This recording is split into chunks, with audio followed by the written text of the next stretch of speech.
মিয়ানমারের জাহাজ চিনডুইনে অবস্থান করছে বাংলাদেশের জলসীমায়। এই জাহাজে করে এসেছে মিয়ানমারের প্রতিনিধি দল, যারা এখন আছেন কক্সবাজারে। মূলত গত 1.5 মাসে পালিয়ে বাংলাদেশে আশ্রয় নেওয়া মিয়ানমারের সেনা ও বিজিপির 288 জনকে স্বদেশে ফেরাতে তাদের এই আগমন।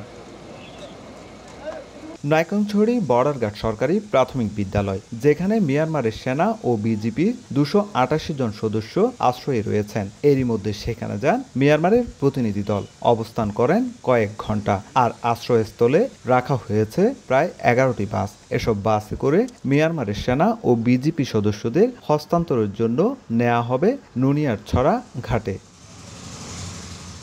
মিয়ানমারের সেনা ও বিজিপি সদস্যদের ফেরত পাঠাতে প্রয়োজনীয় কার্যক্রমে জড়িত স্বরাষ্ট্র মন্ত্রণালয়, বিজিবি, কোস্টগার্ড, জেলা প্রশাসন, পুলিশ প্রশাসন, জেলা সিভিল সার্জন ও অন্যান্য কর্তৃপক্ষ। পুলিশ বলছে, নিরাপত্তা ও ইমিগ্রেশন কার্যক্রমটি তারা করছেন। জেলা পুলিশ কক্সবাজার আমাদের উপরে যে দায়িত্ব নির্ধারণ করা হয়েছে, law and order maintain, immigration সিস্টেমকে কার্যকরী করা। 1, 2, 3 ঢাকায় জমি জিতে নিন 100% ক্যাশব্যাক সহ 20 কোটি টাকার পুরস্কার। আশ্রয় নেওয়া মিয়ানমারের সেনা ও বিজিপি সদস্যদের শনাক্তকরণ এবং প্রয়োজনীয় ডকুমেন্টেশন সম্পূর্ণ করবে মিয়ানমার প্রতিনিধিরা।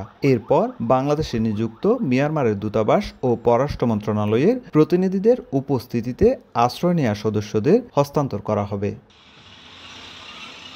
স্থানীয় সংসদ সদস্য ও জাতীয় সংসদের হুইপ জানালেন, সবার সহযোগিতায় মিয়ানমারের সেনা ও বিজিপি সদস্যদের প্রত্যাবাসন কার্যক্রম সম্পন্ন করা হচ্ছে। মাননীয় প্রধানমন্ত্রীকে ধন্যবাদ জানাতে হয়, মাননীয় পররাষ্ট্রমন্ত্রীকেও ধন্যবাদ জানাতে হয়, বিশেষ করে আমাদের বিজিবি এবং ফরেন মিনিস্ট্রি থেকে যারা অনেক কষ্ট করেছেন সমস্ত বাহিনী।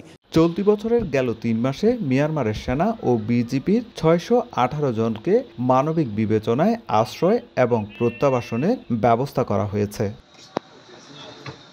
সুজাউদ্দিন রুবেল, সময় সংবাদ, কক্সবাজার।